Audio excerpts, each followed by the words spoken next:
एरवी काही बोलत नसतो मी, कुठं काही गरज नसती, पण इथं जेवढ्या सात्विक सदाचारी पुण्यशील मावल्या बसलेल्या आहेत, डोंगराळ भागातल्या काळ्या मातीशी झुंज देणाऱ्या मावल्या आहात तुम्ही. एक कीर्तन करून निघलो होतो, 10 मिनिटं असं बसलो होतो, तर खिशे तर दोन्ही भरले होते. मला खरं बोलायचं ना आले, गावरान तूप खाल्लं ना तर पुढच्याने विचारलं काय जेवलं, तर काय नाही तू पण पोळी खाल्ली. इतकं म्हणायला काय जिबीली एडिंग होती का? पण चांगलं खाल्ल्यावर एक जण म्हणला कुटके खाल्ले, सकाळच्या मसडच मेली दुधाची. खोटं नाही बोलायचं माणसानं, आपलं चांगलं चाललंय ना. ते पाया पडलेल्या काही म्हाताऱ्या पाया पडू लागल्या, आबा तर ते खिशात पैसे टाकले, तर ते नंतर वाटलं खिसा फाटन म्हणून भात्राच्या घोळात पैसे घेतले. घोळात ते घोळ बाबा, आणि मग संच होतेच गाडीत टाकायला, काय असते ते टाकले गाडी, काही नाही वाटलं. पण रस्त्यानं जाताना रस्ता विचारण्यासाठी एका जागेवर गाडी उभी केली. त्या माणसाला रस्ता विचारित होतो, तितक्यात 2-3 बाया बांधाच्या कडीचं शेवटचं तास खुरपीत होत्या. त्याच्यातल्या एका बाईनं ओळखीलं, बाई महाराज आहेत ग.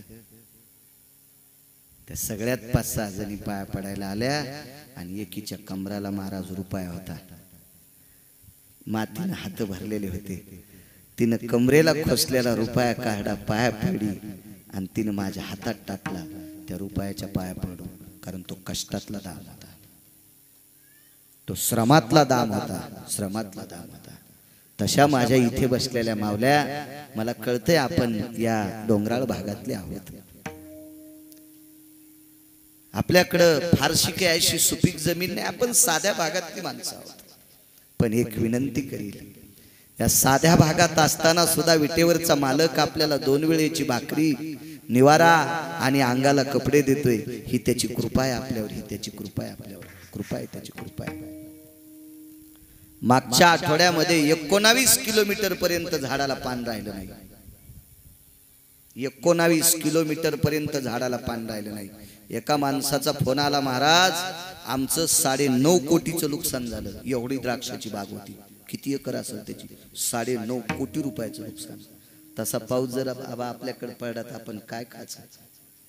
इतक्या डोंगरावर, भिताडासारख्या डोंगरावर गहू पेरलाय लोकांनी, पाहिलं मी येताना, रस्त्याने येताना.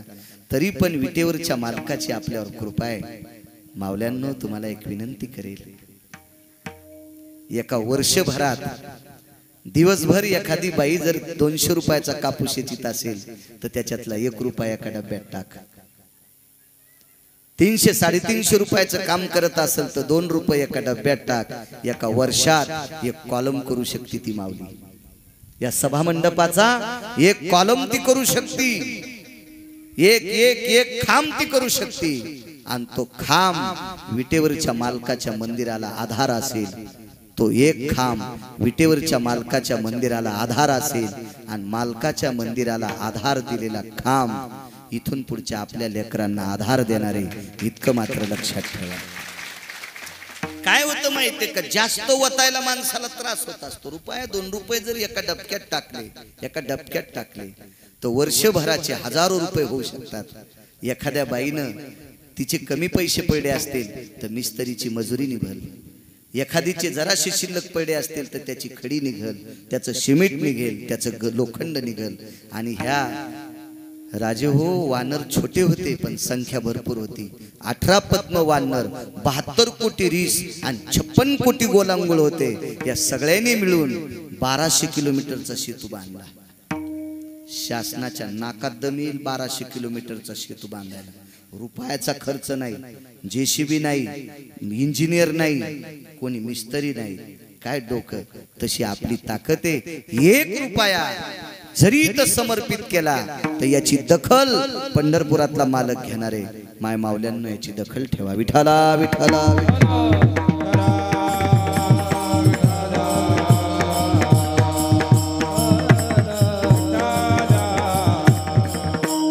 एक नवल सांगतो तुम्हाला, साधा त्रोटक अर्थ तुम्हाला सांगितला. नवल बघा. 7व्या अवतारामध्ये प्रसाद महाराज, एका बाईची इच्छा होती पंढरपुरातल्या मालकानं माझ्यासोबत लग्न करावा. अशी तिची इच्छा. बरं बाई दिसायला बी साधी नव्हती, बरं दिसायला सुद्धा साधी नव्हती. ती बाई घराच्या बाहेर निघल्यावर कंपल्सरी सूर्य ढगाच्या आडंगी जात होता. इतकं तिचं सौंदर्य होतं. तिला लाजत होता सूर्य, लाजत होता. म्हणजे सूर्याच्या तेजापेक्षा तिच्या चेहऱ्याचं तेज होतं, तेज होतं. बरं बाई नुसती सुंदर नसून पतिव्रता होती, पतिव्रता होती. कशाहून पतिव्रता? आपल्या नवऱ्याला कोणी मारू नये याच्याकरता तिने अमृत आणून ठेवलं होतं.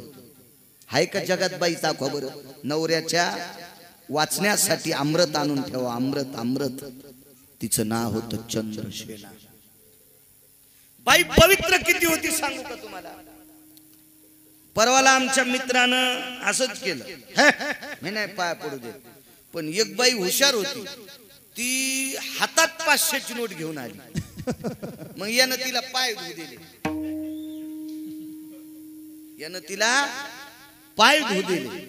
आणि बाकीच्या मायाने बी 500 टाकले, पण पाया पडल्यावर पिशीतले काढले. याला वाटलं 10च्या काढले, पण हिनं तिकूनच 500ची नोट आणली.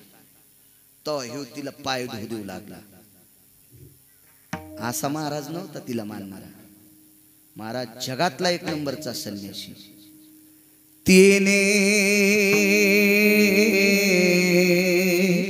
तेज कांती प्रसन्न केला तो रे, तिच्या चरणावरी लोळला. तेज कांती मारुतीराय, आणि तिच्या अंगणामध्ये मारुतीराय लोळत होते. मारुतीराय आबा, तिच्या अंगणातली माती मारुतीरायनं अंगाला लागावा याच्याकरता लोळणच घेतलं. प्रभू रामचंद्र आले, तोपर्यंत तिचा नवरा मेलता. आले चाल म्हणले मारुती, नाही म्हणले मला जर लोळू द्या. आणि पुन्हा मालका देखता लोळले. आणि प्रभू रामचंद्र जवळ आले, मारुतीरायाच्या अंगाला असा हात लावला आणि मारुतीरायाच्या अंगाची माती कपाळाला लावली. विचारलं हनुमंता, नवल सांगतोय? नवल, नवल. एक दोनच सांगतो, जास्त त्रास देणार नाही तुम्हाला. का रे लोळला सिद्ध तू? मारुतीराय म्हणले, मग आमचं जाऊ द्या म्हणले. एक तर मी पशु आहे, येवनी जन्मला मरकट. मी वानराच्या येवणीतला, मी लोळू द्या. पण तुम्ही देवादी देव आहात. हिच्या दारात लोळलेली माती माझ्या अंगाला लागली, ती तुम्ही तुमच्या कपाळाला का लावली? ब्रह्मांडाच्या मालकानं सांगितलं, तिच्या देखता जास्त वर्णन नको रे, पण ही पतिव्रता आहे आणि तिची देवावरी, हो, नवऱ्यावर अतूट प्रेम करणारी बाई. हो, पप्याच्या बापाला जीव लाई जा बरं माझ्या माईनो. हो, तितका पर. काल 2-4 दिवसापूर्वी मी सांगितलं, जो आई वडिलांची सेवा करत नाही त्याला देवाकडे जागा नाही. तो मला त्यानं फोन केला आणि ते पत्रकारानं पेपरवर बातमी केली. तर त्यानं मला फोन केला, महाराज असे काही मायबाप आहेत की पोराला कोर्ट कचऱ्या करायला लावायला, पण ते लाखात एखादा सापडल, लाखात एखादा सापडल. तिथं दोष पोराचेही पाहावं लागतील. पण मायबापाची सेवा न करणाऱ्याला किंमत नाही. नाही नाही नाही नाही. ते म्हणला आम्ही अमक्या महाराजाचं ऐकतो. मग म्हणलं त्याला विचार आणि त्याचं रेकॉर्डिंग करून मला ऐकव, मग मी त्याचा शिष्य होतो. तुला जे सांगतो का महाराज त्याचं मला सांग ना, मी त्याचं शिष्य तोपात करतो. हो, लोकांना ऐकू द्यावा, मग त्याचे कीर्तन ऐकू तितकं पाहू आपण लोक. आई बापाच्या सेवे इतकी सेवा कोणती नाही. आणि बाईनं नवऱ्याची सेवा केली की जगातल्या सगळ्या देवाची सेवा केल्याचं पुण्य प्राप्त होते. हो, बिना डब्याचाच नवरा ऑफिसला गेला आणि ही बेल वाल बसली.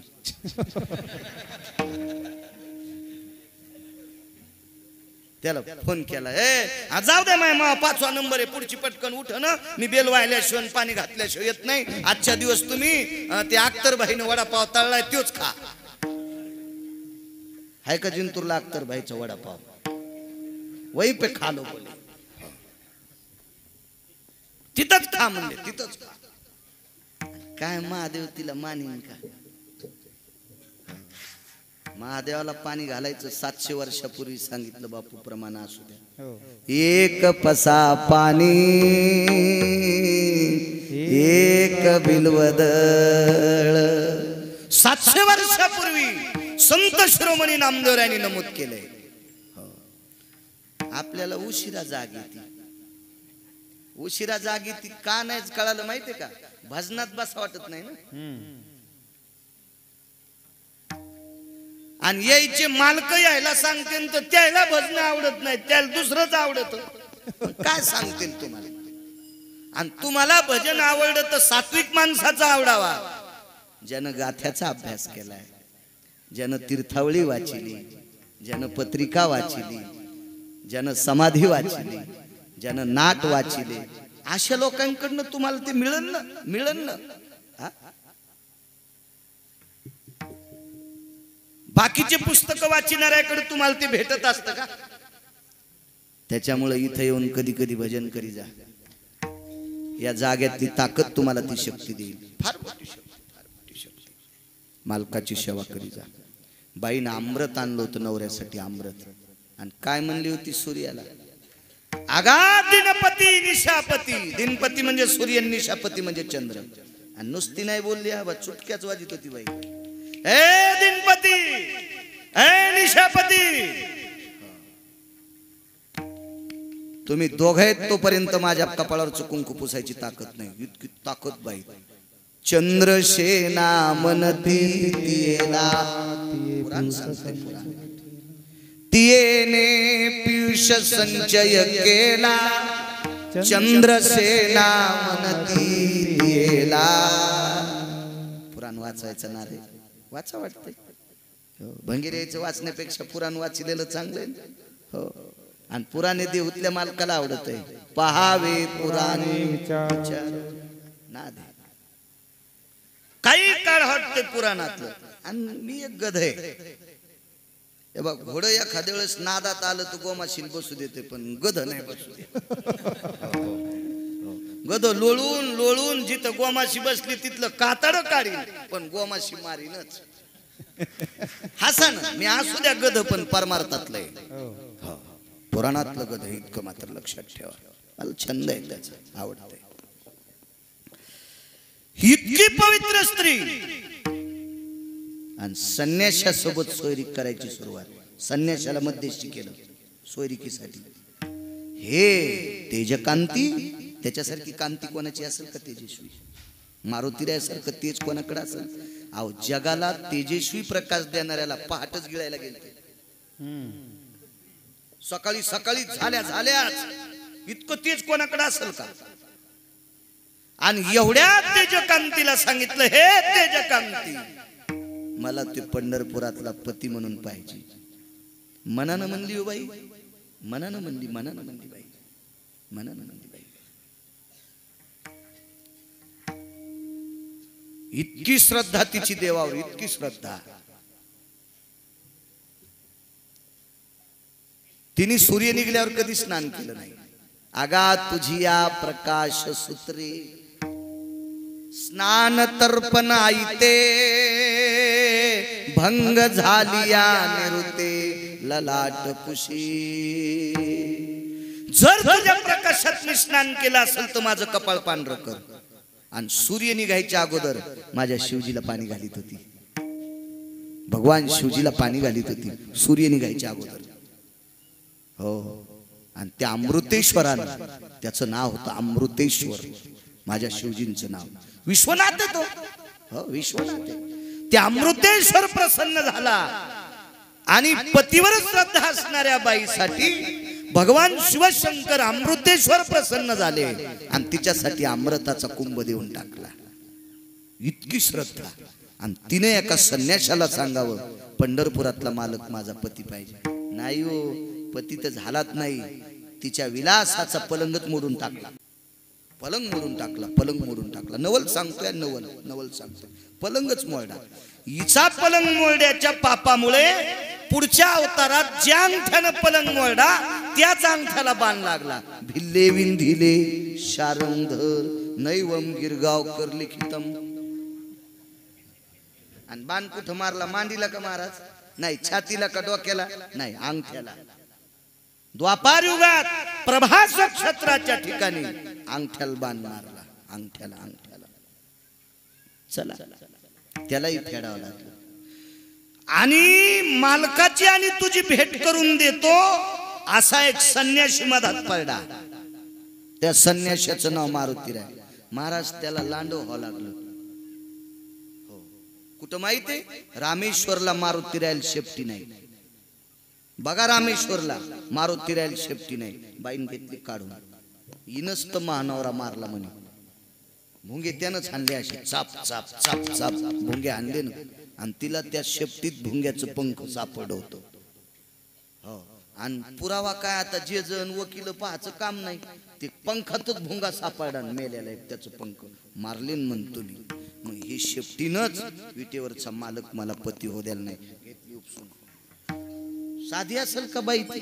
हा काय नाही, बायका येरी साध्या नसत्या. वंदावे दुरून हो लांब. नको नको स्त्रियाचा, नको नको स्त्रियाचा. आणि करीती आघात. माझ्या मावल्यांनो गाथेची गाथे वाचा, पण तुम्ही तुमच्यात वाचा. 5-25 बायकांनी मीटिंग घ्यायची. आपल्या दिवसभरातलं काम आटपलं की 7-7:30 वाजता किंवा सगळ्याची जेवण झाल्यावर 1 तासभर भजनाची संध्या करायची. पण गाथ्यातले अभंग वाचायचे. हो, ज्ञानेश्वरी वाचायची. हे तोंडान जोडलेले नाही. आमची इथं शेजारी नव्हती तर मी तिला म्हणलं बाई सोमवारच्या अभंगाचं प्रकरण आहे, तू ते शिवजीचं प्रकरण वाचव ना. तर नाही, बेल वाया गेले का बाय बाय तिकडच घसरून मेल. मेल उलथी नाही वाचीस का? हा, तुझ्या मातीला तरी कोणी येईन का? तिकडच वाहून जाशील. कोले कुत्रे खाते तुला. माझ्या अष्टादश संतांनी भगवान शिवजीचे किती गोड अभंग केले. त्या अभंग म्हणणं तू काही म्हणती. पंढरी जाऊ प्रेमानं नाहू, झाला पंढरी संताचा मेळ. वाजे मृदंग टाळ वरी ढगाला लागली. नाही झोपीत भिताड पडायचं का अंगाव तुया? भजन करणे अमंगळवाणी नरका जाणे. हो, काय शिवजीचं प्रकरण आहे? शिवजी काय सामान्य आहेत का? तुम्ही काही भंगाळल्यासारखं म्हणायचं शिवजीला. वारकरी संप्रदायाचे मुख्य प्रवर्तक शिवजी आहेत. एका जनार्दनी वैष्णव आणि शिरोमणी महादेव. काय ताकद आहे माझ्या शिवजींची. कावड शिवजींच्या अगोदर, वारी शिवजींच्या अगोदर, रोज सकाळी शिवजी अगोदर. आणि तुम्ही मनानं काही म्हणायचं. काय म्हणतो? जात्यावरले गाणे नीट म्हणत होते बायका. काय काय काय काय आपल्यात दिले भंगिरे झाले. हो हो, मी तर म्हणतो याच्यासाठी देवानं स्वतंत्र नरक केला असेल. या हराम खोरायसाठी. राधा रंगानं दिसते छान, तिच्या येणीला गोंडे दोन. तू ह्या बायकोचे दागिने सोनाराची तर ठुले खाताडासाठी. आणि राधाला कशाला गोंडे लावायला निघायला? तिला काय गोंडे लावायची गरज आहे? तिनं जिथं शरीर समर्पित केलंय तिथली माती पंढरपुरातला कपाळाला लावतोय. गोपीचंदन उटी तुळशीच्या माळा म्हणजे पंढरपुरातला तिच्या अंगाची माती कपाळाला लावतो. आणि तू सुमळ्या तिला गोंडे लावतो. हे रे तुझी लायकी आहे का राधेला गोंडे लावायची? किती किती इचके. इकडं पाठ कर ना. एकदा काल्याच कीर्तन सुरू. भगवान गेले गोपीच्या घरी आणि वापस आले. तर विचारलं यशोदेनं कुठं गेलता? गोपीकडे गेलो. मग का आला? म्हणजे गोपी घरीच नव्हती. गस करावं ना. एका भजन्यानं लगेच, भजन्या कसं म्हणता येईल त्याला? गुणीजनानं. गुणीजन. हो, आपल्यामध्ये वारकरी आणि भजने शब्द आहे. एका उत्कृष्ट गुणीजनानं प्रमाण म्हणलं. गवळणीच्या घरी गेलो, गवळण नव्हती घरी. मी लगेच म्हणलं हो हो हो, फोन करून नव्हती गेले का? फोन करून जायचं असतं म्हणजे तुम्हाला कळालं असतं गवळण घरी होती का खुरपायला गेलती. काय काय काय कोण्या नरकात टाकाव हे कळल का देवाला? मला अहो त्याची सुद्धा कॅसेट गुंडाळत असेल. हे नमुने कुठूनच आले. विठाला विठाला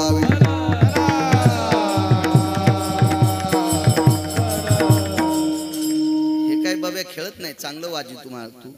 पण काही एक दोन जाग्यावर गेलो तर आम्ही बोलताना पकवाद्या व्हॉट्सअप खेळू लागला. मी लगेच त्याला जवळ बोलिलं. म्हणलं तुझी बायको काही हॉस्पिटलमध्ये ऍडमिट केली का? काय डिलिव्हरी वगैरे काय आहे का? नाही नाही काय नाही. म्हणलं मग काय पाहला तू इतकं इतकं काय इचकायला? आमचा अपमान नाही, पंढरपुरातल्या मालकाचा अपमान आहे. हो, कशाला व्हॉट्सअप खेळता? एखादा न बोलणारा महाराज असला की त्याला असे झाडावरले किडे उडीले आणिच करायले त्याला. नाही, याचं पाप 42 पिढ्या मातीत जाते. नाही, आपण गादीची ताकद आहे. तुम्हाला स्वतंत्र गादी दिली देवाने, तो तिचा अपमान आहे. यांनी गादीचा अपमान केला, त्यांचा अपमान आहे. इथं बास्कळ बोंबल, या गादीचा अपमान आहे. आणि यांना अख्खं जीवन मातीत जाईल. नाही, चुका करायला पाहिजे. संप्रदाय फार मोठा आहे, फार मोठा संप्रदाय, फार नावी. या संप्रदायावर सर्च विदेशातले लोक करायला. या संप्रदायावर PhD विदेशातले लोक करतात, विदेशातले. आणि आपलं ज्याच्या गावाला गंगा त्याच्या गुडघ्याला सांगा. किती अवघड काम झालं बघा ना. आपल्याला तर प्रत्यक्ष जवळ आहे. आपण इतकं चुका नाही करायला पाहिजे. असो, संन्यासाची शेपटी काढून घेतली. काय बाई अधिकारी असेल कल्पना करा. हे चाललो होतं, हे चाललं. महाराज सूर्य ढगाच्या आडंगी जायचा. इतकी सुंदर बाई, इतकी सुंदर बाई. ती स्वतः लग्न करायचं म्हणली. माझी इच्छा आहे, नाही स्वीकारली. का नाही स्वीकारली? कारण तसं म्हाताऱ्यानं लिहिलं नव्हतं. त्या म्हाताऱ्याचं नाव होतं महर्षी वाल्मिक. महर्षी वाल्मिक म्हणून नवल नाही. आता नवल सांगू का? एका पोरीचा बाप देतच नव्हता, मनानं गेलं मागायला. कोण माहित आहे? वरचे मंदिरातले मालक मनानच गेले पोरीच्या बापाला. म्हणले हा नमस्कार, म्हणले नमस्कार नमस्कार. कोण आपण? मी आमका. ही मुलगी माझी आहे, मला वाटतं हिच्या सोबत लग्न करा. होय बाहेर, होय दुकाने का बाजारातलं, चल बाहेर. होय पोरीचा बाप म्हणला. आणि आता पोरीचे बाप असंच म्हणाले. हो असं. हा हो, कोणाला वाटतंय पोरगी मोठ्या घरी द्यावा आणि मोठ्या घरचा काऊन तूही करीन? काय मिळे का नाही, आहे का नाही? इतका काही गोष्टीचा इतका कहर होतोय की त्या कहरानं सगळी घडी मोमोडून जात असती. मर्यादा असली पाहिजे. बाईकडे 5 क्विंटल सोनं आहे, पण तिने मंगळसूत्र 50 ग्रॅमचं घाला. पण 5 क्विंटल सोनं आहे म्हणून 9.5 किलोचं मंगळसूत्र घातलं भोगीच्या दिवशी, आणि वजानं सक्रातीच्या दिवशी पहाटच मेली. अख्ख्या गावाची सक्रात बंद केली. अहो, किती चांगल्या आंब्याचं लोणचं असलं तर जेवताना किती घ्यावा? इतकं घ्यावं. वरना इतकं घेतल्यावर हात धुतात नाक कळालं. सर्दी नाही व्हायची का? मोजकं खात असतात ना लोणचं. मर्यादा असतात आणि कधी बी नसतात. कोण्या गोष्टीला वेळ असते.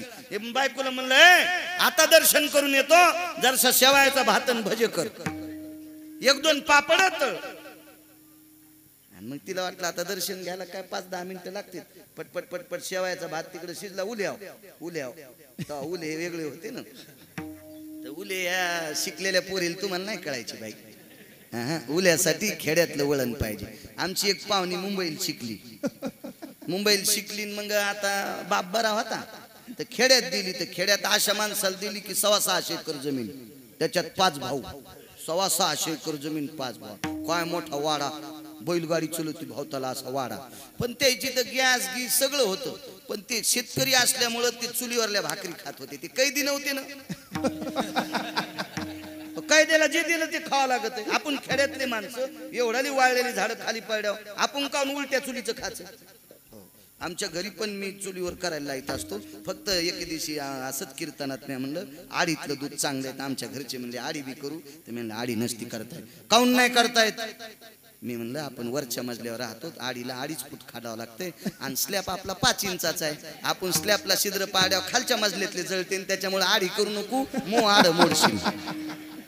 बाकी नाही. आता आम्ही बाजूला एक केलं आपलं, तिथं चुलीवर कधी मध्ये खाव वाटलं. 25% तर घरचं खातो. मी चुलीवरलं खाऊ देत जाय. बाकी 75% तर बाहेरच चरायला आहे. घरी आल्यावर तर चांगलं खाऊ देत जाय. नाही, आमच्यावर घेतल्यावर तुमची खसखस पिकती. तुमचे चेहरे पाहिल्यावर मला वरखंडी कळतेत ना किती बोच करले तुम्हाला. तर विठाला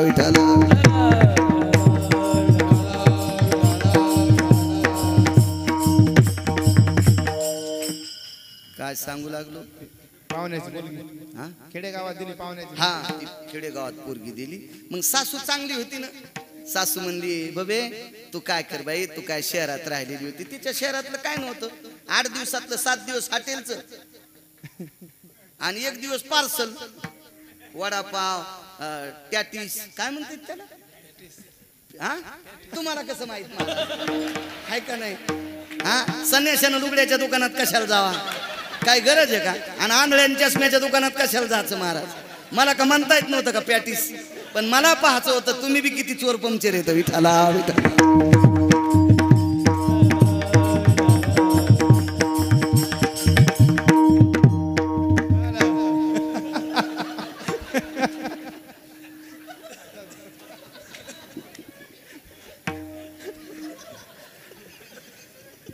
विठाला विठाला.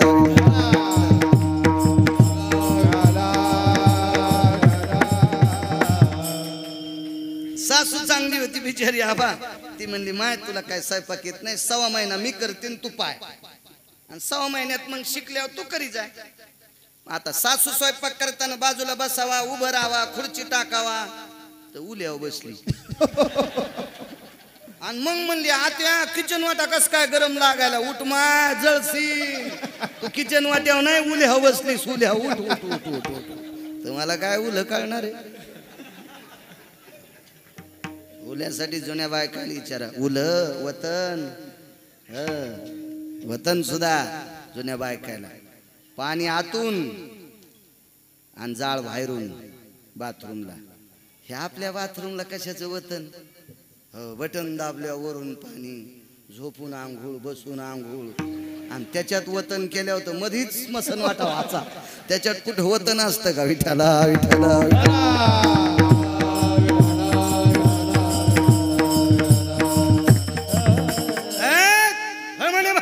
पोरीच्या बापाने सांगितलं चल बाहेर बाहेर. आता याला ती पोरगी करायचीच होती मालकाला. मालक त्या पोरीच्या बापाला म्हणले तुमच्या पोरीचं लग्न करायचंच ना. करायचं म्हणलं मग का कोणाला देऊ काय? कुळ पाहून द्रव्य आणि कन्या येथे कुळकर्म शोधण्या. द्रव्य आणि कन्या येथे कुळकर्म शोधण्या. शास्त्र सांगते त्याच्यासाठी. कशी तुला देता येईल रे? जाऊ द्या म्हणले काय हरकत नाही, तुम्ही अस्वल आहेत, मी माणूस आहे. मग पशुपेक्षा आमचं कुळ वाईट आहे का? अरे कुळाचं जाऊ दे सोडून म्हणले, पण तू हिला जगू शकतो का? त्याला काय माहित म्हाताऱ्याले कोणी म्हणून. माणसं वरच्या अंगावर जाते. आमच्या शेजारच्या गावचं एक जण गुळ घ्यायला गेलं. साधं होतं तुमच्यासारखं आपलं लय काही इस्त्रीचे कपडे घालीत नव्हतं, काय नव्हतं, पटका गिटका. तर ते गुळावालं म्हणलं छटाक खायन घरी जाय. ते म्हणलं तसा फुकट खात नाही मी, मला 150 क्विंटल गुळ पाहिजे. तर ते म्हणलं याच्या गोळ्या संपल्यात, गोळ्या. आणि त्याची डमणी हाणायला मी होतो. आणि मला नेमकाच दिवाळीला ड्रेस घेतला होता. ती पॅन्ट गिंट बरी होती जरशी. आणि मग उतरलो तर म्हणलं गुळ पाहिजे. किती पाहिजे? बोलणं वजनात पहिल्यापासून होतं आपलं, नसणं का काही पण माणसानं भिकार छूट नाही बोललं पाहिजे, वजनात राहिलं पाहिजे, आहे का नाही? अहो हरभऱ्याच्या भाजीचा घोळा ना, आणि 3 दिवसाची भाकरी खाल्ली तरी म्हणायचं वा छान जेवण झालं. हो, गावरान तुपातली खीर खाल्ली कसं काय नाही, जाळ लागल्यावर ऍसिडिटीचा स्कोप यातला याच्या पोटात. अरे उदारांत करणं म्हणणं जेवण झालं मस्त. भंगिरी बोलणे, भिकार चोट बोलणे. आणि भिकारी लय परवडे बर का, भिकार चोट लोकांपेक्षा. भिकारी परवडे, ते खापुरतच मागते. भिकार चोट पिढ्यानं पिढ्या बरबाद करते. भिकार चोटायचं संगती नसं, भिकार चोट असते. ते काय सांगू लागलो? गुळाचं. हा गुळाचं. मी गेल्याबरोबर हा भया तो हापूसून पोरायला भया म्हणायची. पॅन्ट गिंटे नवीच होती आणि मिशनीवाल्यानंच इस्त्री केली. तिथून पुढं मला नाही जाऊ कधी. आणि मग किती पाहिजे म्हणलं 150 क्विंटल. काय भाव वजनात? हो किती पाहिजे म्हणले 150 क्विंटल. काय भाव? एवढा. बर बर बर बर बर बर. पैसे म्हणलं आणतो. त्याला म्हणलं सौदा झाला. ते म्हणले त्याच्या म्हणल्यानुसार गुळ घेतो, पण बैलगाड्या भरून त्याच्या लोकांनी द्यावा लागतात. मी गेलो, म्हणलं बैलगाड्या तुमच्या माणसाने टाका, आम्हाला आम्ही देणार नाही. ते म्हणलं तुमच्या बैलगाड्या ह्या सुटलेल्या सगळ्या मायाच्यात. म्हणलं 19 बैलगाड्या मायाच्यात, आणि मी गडी होतो. मी गडी. बर बर बर बर बर. मग भयाचा लगेच मला शेठ म्हणू लागले. वा वा शेठजी या या या. तर मी म्हणलं येते. आमचे आजोबा आहेत ते पैसे देतील. हे ते म्हातारे नको ते नको म्हणले, म्हातारे ते नको नको नको हेट नको नको म्हणले नको. मी म्हणलं पैशाचं घे नाही, तुला काय करायचं म्हातारे, नोटा खऱ्या असल्या बस झाल्या. त्यानं आडा उकलल्याबरोबर पैसे काढले आणि तेव्हा गुळ लय स्वस्त न महाराज, लय स्वस्त. 83 रुपये क्विंटल. मग 150 क्विंटलाची झालीच किती. ते पटक्यातच बंडल गवसलं ना ते, पटक्यातच. हे कोण येत म्हणलं हे 19 गाड्यावरले ते 18 मी एक, आम्ही यायचे गडी येत आणि हे आमचे मालक येत. त्यानं बसायचं पोत झटकिलं आणि म्हाताऱ्याला बसायला दिलं. काही काही माणसं वरच्या रंगावर जाते आणि आमच्या इथल्या पोरगी बोलण्यावर दिली. आम्ही जत्राला जाता जाता ते पोराच्या बापानं आम्हाला चहा पाजला. हा म्हणले या या महाराज या, तेव्हा चहा घेत होतो मी, या म्हणले चहा प्यायला. ते लगेच पोरगा आलं. बाप लगेच म्हणलं काय चाललं रे, काय नाही म्हणलं 50-60 अवताला, 50-60 अवताला दमनी भाकरीला आणि तमाम मोकळे. 50-60 अवताला दमनी भाकरीला आणि तमाम मोकळे. नवल सांगायला येतो जाग्यावर, एसटी उलथू देत नाही, लांबून आणतो पण बस स्टँडला नेतो, ताण घेऊ नका. इथं कसा सोडीन इतक्या याच्यात. हो मग ते आमच्या संघचं म्हणलं 50-60 अवताला दमनी भाकरीला आणि तमाम मोकळे. कारभारच तसा असं म्हणजे 50-60 अवताला म्हणजे 60 अवताला म्हणल्यावर 30 आवतं ना बा, आणि 50 म्हणल्यावर 25 आवतं. ते म्हणलं वरचे 10 चुलीत जाऊ दे बाळू, पण 25 आवतच आहेत ना 50 बैल. आणि दमनीभर भाकरी म्हणल्यावर गडी किती असतील आणि तमाम मोकळे म्हणजे मोकळे जनावर किती असतील. आपल्याला काय माहित नाही बाबा, पण मला खाती की गाल नाहती की गाल लगेच कळत येत.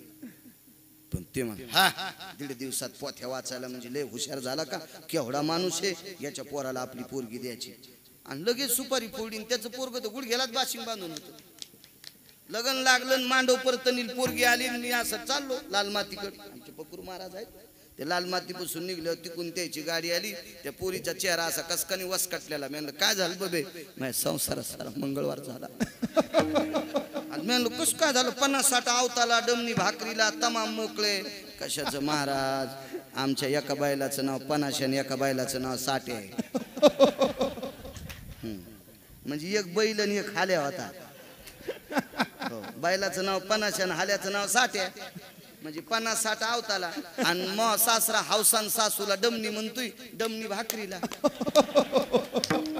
हो बायकोला ते डमनीच म्हणतोय. आणि म्हणलं तमाम मोकळे. काय नाही, मग आमच्या सासूला पोरग झालं तेव्हा तिच्या बापानं गाय दिली. ती गाय मेली, सगळा वंश गेला आणि एक गोर आहे त्याचं नाव ठेवलंय तमाम्या. आणि तमाम मोकळे. अशी वरून सोयरी केली तरी फसली. आणि साध्या पटक्यावाला पाहिलं तर गुळावाला फसलं. म्हणजे वरून कोणाला पाहतच नाही. वरून झकपकन आतून भगभग 12 हात येळू फिरायला. काही काही माणसाच्या टोप्या इतक्या कडक असतात की बोरीत वाढता येतात. आणि बायको अख्तर भाईचा कापूस याचायला. काय त्याची टोपी चुलीत घालायची, त्याचे कपडे काय कामाचे आहे का नाही, असं काय कायचा देखावा असतो. बघा ना कशी बापूची टोपी कशी कडक आहे. उगी जवळून गेलं तर ऑपरेशन होईल माणसाचं. विठाला विठाला.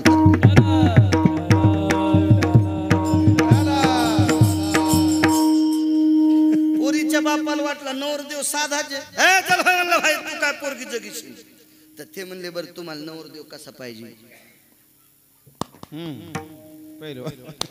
पैलवान पाहिजे. ते बाजूला गेलं, झाडाच्या आडंगीन ते सगळे कपडे काढून रुपरनं होतं, बांधली लंगुटी आणि ठोकली आबू. पोरीच्या बापासं पैलवाने म्हणले मी पैलवान. त्यानं बनेल मस्ती काढली असं कुस्ती खेळायला. पण पोरीची माय म्हणली बाई तुम्हाला वपत का काय सुकुमार लेकरू येईन त्याच्या मोडताना हाडावानी काड्या मोड्यावानी हाड तुमची. आणि ते म्हणला ते मनानं कुस्ती खेळायचं म्हणायला. मी काय येडा आहे का. नका नका नका माय माय त्याच्या लेकर माय बाप काय म्हणतील, तुम्ही करताना फ्रॅक्चर गिक्चर तुम्ही इकडं व्हा. ते म्हणला हा या. ते म्हणला पाय ते किती रगिले, तर किती रगिले. आणि 27 दिवस आणि 27 रात्र कुस्ती. 28व्या दिवशी पोरीचा बाप पाया पडा.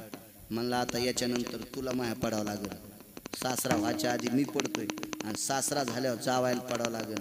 कुस्ती खेळून पोरगी मागितली. कुस्ती खेळून. आणि पोरगी किती सुंदर होती सांग का, तिला इतीत नख आणि 18-18 इंच तिच्या अंगावर केस. अस्वलीन ह्या जंगलात फिरणारी, म्हणजे जिला सूर्य लाजत होता ती लग्न करायचं म्हणजे ती सोबत केलं नाही. आणि अस्वलीन तिच्या बापासोबत कुस्ती खेळून मागितली. रोहिणी नक्षत्र ते दिवशी बुधवार परियसी कृष्ण मूर्ती प्रगट. नक्षत्र रोहिणी होत. चंद्राला 27 पत्न्या, त्याच्यापैकी ज्येष्ठ पत्नी रोहिणी होती. दिवस बुधवारचा होता. आणि या बुधवारी रात्री अष्टमीच्या दिवशी श्रावण मासात ब्रह्मांडाचा मालक मथुरेत जन्माला आला. 21 प्रकारचे नाविन्य पुराणात सांगितले. यमुना पार केली, पहिलं तीराला इकडच्या कडेला आले. 4 दरवाजे, जो गाईच्या गोठ्यात येणारा दरवाजा, त्या दरवाजातनं वसुदेव आतमध्ये प्रवेश केला आणि भगवंताला ठेवलं. ती माया घेऊन आले, हातातली निसटली. इकडं गोकुळात एवढा आनंद, एवढा आनंद, गोकुळीच्या सुखा अंत पार नाही लेखा. तिथला आनंद लिहिताच आला नाही कोणाला, इतका मोठा आनंद होता, एवढा आनंद. सगळ्या गोपी जमा झाल्या, भगवंताकडे पाहत होत्या. नामा मने हाती लोणियाचा उंडा, गवळणी त्या तोंडा भुलली. त्या मुखाकडे गोपी बघून भुलून गेलेल्या आहेत. इतकं ते पवित्र मुख होतं. बघता बघता तो रांगू लागलेला आहे. रांग तरंगणी चोरी तलोनी, धावणी धरती गवळणी. रांगू लागलेला आहे. तळवे तळहात टेकीत, डाव्या गुडघ्याने रांगत. रांगू लागलेला आहे. त्याच्या रांगण्याचं वर्णन मालकाचं आहे. पायी पैंजण आणि वाळे, हाती नवनी ताचे गोळे. पायात पैंजण आहेत, हातात वाळे आहेत. नवनीताचे गोळे हातामध्ये. सुंदरसा जगाचा मालक त्या गोकुळात प्रगटलेला आहे. गोकुळे वैकुंठवासी पुराणातले प्रसिद्ध महात्मा डोंगरोजी गुरुजी गोकुळाला मन म्हणायचे. भगवंताचं अंतःकरण होतं गोकुळ, चित्त होतं. गोकुळ इतकं पवित्र होतं की तिथं एकट्या नंदाकडे 9 लाख गायी होत्या. आई तुझा मी एकुलता एक, गाये राखी तो 9 लाख. एकट्या नंदाकडे 9 लाख गायी होत्या. बाकीच्या गोळ्यांकडे किती असतात? गायीच्या पदस्पर्शाने पुनीत झालेलं ते गोकुळ होतं. पुनीत पुनीत पुनीत पवित्र गोकुळ होतं ते.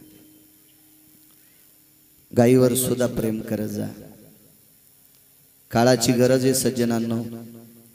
एक लक्षात ठेवा, आपल्यावरती परिस्थिती फार उशिरा येणार आहे, पण शिमिटाच्या डोंगरात शहरात राहणाऱ्या लोकांवर ती आपत्ती लवकर येणार आहे. कारण ज्या वेळेला सूर्यनारायणाच्या ओझोन स्तराची चलबिचल होत असते का महाराज, सूर्यनारायणाचा जो ओझोन थर आहे, या ओझोन थराची ज्या वेळेला चलबिचल होत असते त्यावेळेला उष्माघात प्रगट होईल आणि बंगल्यातले लोक हुरपाळून जळतील. आणि ह्या ओझोन थराला स्थिर ठेवण्याची ताकद फक्त आपल्या देशी गायीच्या पाठीत आणि देशी बैलाच्या पाठीतल्या त्वचेत सूर्याचा ओझोन स्थिर ठेवण्याची ताकद आहे. असं चांगल्या चांगल्या शास्त्र पुरांत सांगते, पण शास्त्रज्ञ सुद्धा याला सहमत आहेत. इतकं गायीविषयी, गायीचं शेण याच्यावर प्रेम करा, गोमूत्रावर प्रेम करा. आता बऱ्यापैकी शेतकरी गोमूत्र सुद्धा धनावर फवारायला लागलेत. गरज आहे काळाची, खूप मोठी गरज आहे. ज्यांनी ज्यांनी शेतीला अमापे रासायनिक खत घातलं त्यांच्या जमिनीवर चालताना सराट्यावर चालल्यासारखं होतंय. पण त्याच जमिनीला 10-5 ट्रॅक्टर गाईचं शेण टाकलं की ती माती पुन्हा मऊ होती, तिच्यात तिला पोषक असे जीवाणू तयार होतात. इतकी ताकद त्या गाईच्या शेणात आहे. तिच्यावर सुद्धा प्रेम करा. आपलं खाचं शिका. हो, आपलं खात राहिलोत ना, मग आपल्याला आजार वाढणार नाहीत. खात जाणं साधं आपलं. बघा, श्रीमंत लोक कळड्याची भाजी 12 महिने खालेत आणि त्याच्यासाठी लोक पेरायलेत आणि आपले खाणार नाहीत. अद्याप नाही. आपलं खाचं शिका. अत्यंत काळाची गरज आहे. आहारात फार मोठी ताकद आहे. बघा असो, गायी होत्या 9 लाख आणि 9 लाख गायी असताना नंदराजा रात्री उठून वैरणकाडी करीत होते. याच्याकरता त्यांच्याकडे लक्ष्मी पाणी भरीत होती. संध्याकाळचा ठिकाणा नाही, 10:30ला दात घासायला. संध्याकाळचा ठिकाणा नाही. आणि 92,000चा मोबाईल. बाप तर कव्हाच मेला आणि माय दुसऱ्याच्या रानात खुरपीतीन यानं 92,000चा मोबाईल घेतला. या भडव्याला कोण्या नरकात टाकावं देवाला कळणार नाही. अमर्यादित चुका. राजू हो, लक्ष्मी आपल्याकडून कंटाळून जात असते ना, याचं एकमेव कारण आहे आपण तिला थारा नाही दिला, याच्याकरता ती कंटाळून जात असते. 500ची नोट पोरग घेऊन आपली गाडी जरा गर्दी असल्यामुळे उभी राहिली. मग अशी पानपट्टीपाशी समोरून शेळ्या आल्या आणि त्या दमन चालल्या होत्या. आणि त्याच्या पुढ माग 2 टेम्पो, टेम्पोच्या माग आमची गाडी, मागून ट्रॅक्टर. ते गुरगुर गुरगुर करूच लागलं. आणि ते शेळ्या जाऊस तर आम्ही उभं डाव्या हाताला पानपट्टी 500ची नोट काढली एका पोरानं, 500ची, आणि 2 गुटके घेतले. कशी लक्ष्मी त्याला सांगू. इथं बसलेल्याचं ज्यायचं लग्न झालंय. म्हातारे पण म्हातारीला लग्नाला कोणा संग पाठीत. म्हाताऱ्याला जर जायला टाइम नसेल, 2 लग्नाला जायचं असेल तर एका लग्नाला म्हातारं गेलं आणि एका लग्नाला म्हातारी धाडायची. तर म्हातारी कोणा संग धाडली? भंगिऱ्या संग का बा? ओळखीच्या माणसासोबत, भावकीच्या माणसासोबत. हे म्हातारीला सांभाळून न्या रे, म्हातारीला सांभाळून आणा. मग माणसं माणसाची बायको विश्वासू माणसासोबत पाठीत. पैसा कोणाची बायको आहे? पंढरपुरातल्या मालकाची. मग 500ची नोट जर गुटक्यासाठी मोडली असेल तर ते किती मस्त पाऊस पाडीन, आहे का नाही? पाडीन का नाही? ह्या डोंगरावर जसे दगड आहेत अशा दगडासारख्याच गारा. आपल्याला अपेक्षा आहे त्याने वेळेवर पाऊस पाडावा. आपण त्याची लेकरं आहेत, त्याला अपेक्षा नाही का आपण चांगलं वागावं? कोण्या मायबापाला वाटते आपलं पोरग भंगिरे व्हावा? मग आपण सुद्धा त्याचीच लेकरं आहेत, प्रभूची लेकरे सारी. आपण सुद्धा चांगलं वागलं पाहिजे की त्याला आनंद वाटावा. असा गोकुळामध्ये काम करणारी माणसं होती. प्रत्येक जण. माझ्या लहानपणी लय माणसं काम करायचे हो. 90 वर्षाचं म्हातारं मुंगशे इकत आणू देत नव्हतं, कासरे इकत आणू देत नव्हतं, बाजाचं सुंबी इकत आणू देत नव्हतं, सोल इकत आणू देत नव्हतं. माणसं घरी सोला आटायचे, कासरे आटायचे, मुंगशाच्या द्वारा, गोफणी, जोते, हे सगळं घरी साहित्य तयार करायचे घरी. आता म्हातारे बी मस्त तोटा आणायला जिंतूरला जाते आणि पुन्हा म्हणते आमचा नातू खराब निघला. खराब नाही, तू या अंगावर ट्रॅक्टरचं मुंडकं घालणार आहे. खराब कसा निघन? तुला तुडीणार आहे ट्रॅक्टर खाली. हा, तो नातू कसा चांगला निघन? नातवाला म्हण तू बिडी पेटून आण. बिडी ब्रह्मचार्यापेक्षा बी श्रेष्ठ आहे. हे युट्यूब पुन्हा दुसरे आम्हाला तिकडे हे करते. किती श्रेष्ठ सांगू? बिडी पेटिल्या पेटतच नाही, तिला वढावच लागतं. तुम्ही जसे निष्ठावंत आहेत का तशी बिडी पण निष्ठावंत आहे. ती सगळी जळण पण पेटत नाही, तिला झोरकाच आणावं लागतो. आणि मग असा नालायक नातू आजा जर नातवाला बिडी पेटवायला लाईत असेल तर या भंगिऱ्याचे नातू कसे चांगले होतील? याचा नाही काष्टा पेटवायचे का? संस्कार पाहिजे. कशाला कीर्तन ऐकायचे? रामायणाला दम नाही, भागवताला दम नाही, कीर्तनाला दम नाही, प्रवचनाला दम नाही. आणि आपण असेच उसातले डुकर, जिकडं तोंड फिरन तिकडं निष्ठायचं. काय काम? माणसं महाराज कीर्तनात बसले म्हणजे लय सात्विक आहेत का? यायला उद्या सकाळी गाड्या फुकट देवा सैलानीला. 2-2 माळीवाले जर नाही बसले गाडी तर मला बाळू महाराज म्हणू नका, फुकट पाहिजे फक्त. सैलानीला पण निघतात माणसं. काय कीर्तन ऐकायला दम नाही आणि इकडं तिकडं बी बोकडे कापायला दम नाही. कसा नीट पाऊस पडन आणि कसा आपल्यावर देव निसर्ग चांगला राहील? कोणीतरी आपला तो एक देव करून घ्यावा. आपली श्रद्धा पाहिजे. आपल्या कामावर पण श्रद्धा पाहिजे. बरं, शेती करायची असेल तर निष्ठेनं सुक्षेत्र आणि ओलटे, बीजही पेरीजे गोमटे, आलोट फळ भेटे परिवेळे की गा. आळंदीतल्या मालक प्रत्येक गोष्टीला तत्व आहे. असं जर करत राहिलो तर आपण मोठे व्हाल. केवढा मोठा माणूस 1 वाजता उठून गाईला वैरण टाकायचे. असो, दरोजा उघडाई राहिला त्याच्यातून आतमध्ये गाईच्या कृपेने यशोदेसारखी माय आणि नंदासारखा पिता सापडला आणि मग भगवान मोठे झाले. नाना प्रकारच्या गोकुळात खोड्या तुम्हाला माहित आहेत. मग आता जाई राणा सवे घेऊन गोधना पावा घोंगडी घेऊन पायी भगवान परमात्मा गाई वासर घेऊन यमुनेच्या तीरावर गेले. तिथं सर्व गायी वगैरे चरलेल्या आहेत का झाडाखाली विस्तृत झाल्या आणि गोपाळ जमले. खांदी भार पोटी भूक काय खेळायाचे सुख व्याधी निरशन वितार्थायाम प्रसादे रस्तु कवलम कवल गोपाल कृष्ण भगवान की जय. ज्ञानेश्वर माऊली ज्ञानराज माऊली तुम्हाला ज्ञानेश्वर माऊली ज्ञानराज माऊली ज्ञानेश्वर माऊली ज्ञानेश्वर माऊली. समस्त या पंचक्रोशीतलं हे आराध्य दैवत आहे. सज्जनांनो, या दैवताची वृद्धी व्हावी, या दैवतावर वारकऱ्यांना बसण्यासाठी निवारा व्हावा. किती कुठला जरी निसर्गाचा काळ, हिवाळा, उन्हाळा, पावसाळा असेल, 10-5 लोक इथं बसून त्यांना परमार्थ करता यावा अशी भव्य दिव्य वास्तू करण्याचं मानस आदरणीय प्रसादजी महाराज यांनी अंतःकरणात आणलंय. त्या व्यक्तीनं चप्पल न घालण्याचा संकल्प केला. सज्जनांनो, काय त्यांना इथं काय बांधायचं या आश्रमात? त्यांना तुमच्या आमच्यासाठी हा आश्रम मोठा व्हावा अशी प्रसाद महाराजांची तळमळ आहे. त्या कार्यक्रमामध्ये सद्गुरू जोग महाराज वारकरी शिक्षण संस्थेतले महाराजांच्या सानिध्यातले त्यांचे गुरुबंधू 7 दिवस 8 दिवस इथे येतात. तथा आदरणीय भक्तराज महाराज पुंगळेकर असतील, श्रीमंत महाराज दिग्रसकर असतील, ज्ञानेश्वर महाराज मानकेश्वर, नवनाथ महाराज पुंगळेकर आदी करून ही पंचक्रोशीतली सर्व श्रद्धाळू गोड अंतःकरणाची सात्विक सदाचारी श्रोते आणि भजनी मंडळ या पंचक्रोशीतल्या सर्व जणांच्या अंतःकरणातलं स्थान असणारे हे पवित्र संस्थान विठ्ठल रुक्मिणी संस्थान हे दिव्य तेजस्वी व्हावं. काय निसर्गाचं रम्य वातावरण आहे. भविष्यात हे मोठं होत गेलं तर एखाद्या ढवळ्या कपड्यावाल्याला बोलून इतका रस्ताही करून घेऊ, त्याला बी बोलावं लागत असतं. यया नरा माझी राजा तो ईशेशी भूती जाण माझा.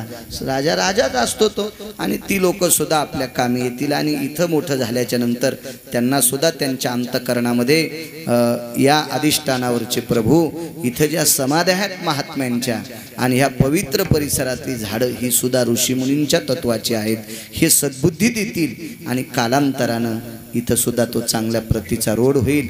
भक्तगणांना येण्यासाठी साधना इथे घाट करण्याची सुद्धा संकल्पना आहे. प्रत्येकाला स्नान करण्यासाठी याच्यासाठी गोडसा असं. आणि बघा ना, याच जाग्यावर कसा दक्कल भाग आहे उत्तरेश्वर बापू. किती जरी उन्हाळा असला तर तिकडचं थोडं पाणी जास्त कमी होईल, पुढचंही जास्त कमी होईल, पण या जाग्यावर थोडंसं पाणी थोडंसं राहतच. म्हणजे ही देवाचीच लीला आहे, ही अधिष्ठानाची ताकद आहे. आणि म्हणून किती मोठी जलदेवतेची सुद्धा आपल्यावर कृपा आहे, त्या गंगामाईची सुद्धा, पूर्णामाईची. आणि गोड असं हे जितकं जितकं मोठं होईल तितकं. तुम्हाला एक सांगू का, एखाद्या माऊलीने काय आदा कदा तिचा साभार या मंदिराला लागला असेल, तिचे पूर्वज तिला आशीर्वाद देतील. एखाद्या पुरुषानं तन्मन धनानं इथं जर आपलं द्रव्य सांडलं असेल तर त्याचे पूर्वज त्याला आशीर्वाद देतील. स्त्रीनं केल्याच्या नंतर दोन्हीकडचे पूर्वज